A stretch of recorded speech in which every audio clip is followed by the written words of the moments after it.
Hello everyone, welcome to Mia's Maris Academy. My name is Mia and I'm here to teach you European Portuguese. Today I'll be helping you with the verb haver. If you want to know when to use this verb in European Portuguese, you have come to the right place. Stay until the end so you get the exercise you need to test your knowledge on this verb. But before I continue, I would like to ask you to subscribe to my channel now and to support my work. I see that more or less 50% of people watching my videos aren't subscribers, so if you are watching this and you're not subscribed, please subscribe now. For you, it is just a click, and for me, it is a huge deal. Thank you very much. The verb haver is a bit different since you don't really conjugate it in all the persons like you do with most other verbs. In fact, you can do it and you will do it in certain contexts. But one of the most common ways we use this verb is as follows. In the third person singular of the present simple. We use this verb in the third person singular of the present simple to say the Portuguese equivalent to there is or there are. Take a look at the English sentence. There is a man waiting outside.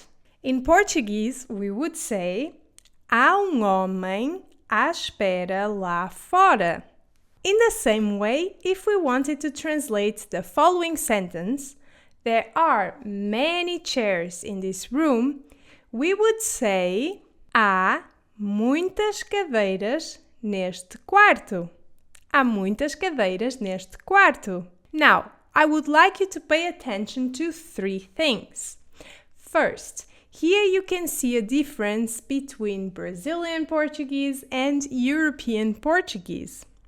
In fact, in Brazilian Portuguese, these sentences would most probably be translated as tem homem esperando lá fora and tem muitas cadeiras nesse quarto. So, há would most probably give way to tem. So instead of the verb haver, Brazilian Portuguese speakers would most likely use the verb ter. Then, I would like you to check the difference between the use of the verb in English and in Portuguese. In English, you have two ways for marking the singular and the plural of the sentence. What do I mean by this? In English, if you have a singular sentence, you will say there is, and so on. There is. On the other hand, if you have a plural sentence, you will say there are. In European Portuguese, you will not be using this singular versus plural. Instead, you will use há for both singular and plural sentences. Há homem à espera lá fora and há muitas cadeiras neste quarto. Another thing I would like you to notice is that in some cases we can substitute the verb haver for the verb estar in the present simple. In that case, we will say está homem à espera lá fora. Está homem à espera lá fora. And estão muitas cadeiras neste quarto. Estão muitas cadeiras neste quarto.